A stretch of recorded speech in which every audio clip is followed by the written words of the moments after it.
ರಾಜ್ಯದಲ್ಲಿ 3 ದಿನ ಭಾರೀ ಮಳೆಯಾಗುವಂತಹ ಸಾಧ್ಯತೆ ಇದೆ. ಉತ್ತರ ಒಳನಾಡಿನ ಕೆಲವು ಜಿಲ್ಲೆಗಳಿಗೆ ಯೆಲ್ಲೋ ಅಲರ್ಟ್ ಅನ್ನು ಕೂಡ ಘೋಷಣೆ ಮಾಡಲಾಗಿದೆ. ರಾಜ್ಯದಲ್ಲಿ 3 ದಿನ ಭಾರೀ ಮಳೆ ಸಾಧ್ಯತೆ. ಉತ್ತರ ಒಳನಾಡಿನ ಕೆಲವು ಜಿಲ್ಲೆಗಳಿಗೆ ಯೆಲ್ಲೋ ಅಲರ್ಟ್ ಅನ್ನು ಕೂಡ ಘೋಷಣೆ ಮಾಡಲಾಗಿದೆ. ಕರಾವಳಿ, ದಕ್ಷಿಣ ಒಳನಾಡು ಜಿಲ್ಲೆಗಳಲ್ಲಿ ಸಾಧಾರಣ ಮಳೆಯಾಗಲಿಕ್ಕಿದೆ. ಹವಾಮಾನ ಇಲಾಖೆಯಿಂದ ಈ ಒಂದು ಮಳೆಯ ಮುನ್ಸೂಚನೆಯನ್ನ ನೀಡಲಾಗಿದೆ. ರಾಜ್ಯದಲ್ಲಿ ಇನ್ನು 3 ದಿನ ಭಾರೀ ಮಳೆಯಾಗುವಂತ ಸಾಧ್ಯತೆ ಇದೆ. ಉತ್ತರ ಒಳನಾಡಿನ ಕೆಲವು ಜಿಲ್ಲೆಗಳಿಗೆ ಯೆಲ್ಲೋ ಅಲರ್ಟ್ ಅನ್ನ ಕೂಡ ಘೋಷಣೆ ಮಾಡಲಾಗಿದೆ. ಇಷ್ಟು ದಿನ ಕೆಲ ಜಿಲ್ಲೆಗಳಲ್ಲಿ ಈಗ ವರುಣ ಸ್ವಲ್ಪ ಬಿಡುವನ್ನ ನೀಡಿತ್ತು. ಆದ್ರೆ ಮತ್ತೆ ಈಗ 3 ದಿನ ಭಾರೀ ಮಳೆಯಾಗುವಂತ ಸಾಧ್ಯತೆ ಇದೆ.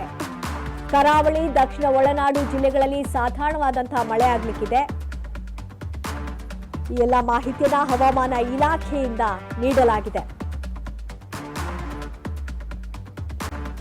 ರಾಜ್ಯದಲ್ಲಿ 3 ದಿನ ಭಾರೀ ಮಳೆಯಾಗುವಂತಹ ಸಾಧ್ಯತೆ ಇದೆ. ಉತ್ತರ ಒಳನಾಡಿನ ಕೆಲವು ಜಿಲ್ಲೆಗಳಿಗೆ ಯೆಲ್ಲೋ ಅಲರ್ಟ್ ಅನ್ನ ಕೂಡ ಘೋಷಣೆ ಮಾಡಲಾಗಿದೆ. ಕರಾವಳಿ, ದಕ್ಷಿಣ ಒಳನಾಡು ಜಿಲ್ಲೆಗಳಲ್ಲಿ ಸಾಧಾರಣ ಮಳೆಯಾಗುವಂತಹ ಸಾಧ್ಯತೆ ಇದೆ. ಹವಾಮಾನ ಇಲಾಖೆಯಿಂದ ಮಳೆಯ ಒಂದು ಮುನ್ಸೂಚನೆಯನ್ನ ನೀಡಲಾಗಿದೆ. ಇಲ್ಲಾಂದ್ರೆ ಕರಾವಳಿ ಭಾಗದಲ್ಲಿ ಅತಿ ಹೆಚ್ಚು ಮಳೆ ಆಗ್ತಾ ಇತ್ತು. ಆದ್ರೆ ಈ ಬಾರಿ ಕರಾವಳಿ ಮತ್ತೆ ದಕ್ಷಿಣ ಒಳನಾಡು ಜಿಲ್ಲೆಗಳಲ್ಲಿ ಸಾಧಾರಣ ಮಳೆಯಾಗುವಂತ ಸಾಧ್ಯತೆ ಇದೆ ಅಂತ ಹವಾಮಾನ ಇಲಾಖೆಯಿಂದ ಈ ಒಂದು ಮುನ್ಸೂಚನೆಯನ್ನ ನೀಡಲಾಗಿದೆ. ರಾಜ್ಯದಲ್ಲಿ 3 ದಿನ ಭಾರೀ ಮಳೆಯಾಗುವಂತಹ ಸಾಧ್ಯತೆ. ಉತ್ತರ ಒಳನಾಡಿನ ಕೆಲವು ಜಿಲ್ಲೆಗಳಿಗೆ ಯೆಲ್ಲೋ ಅಲರ್ಟ್ ಅನ್ನ ಕೂಡ ಘೋಷಣೆ ಮಾಡಲಾಗಿದೆ.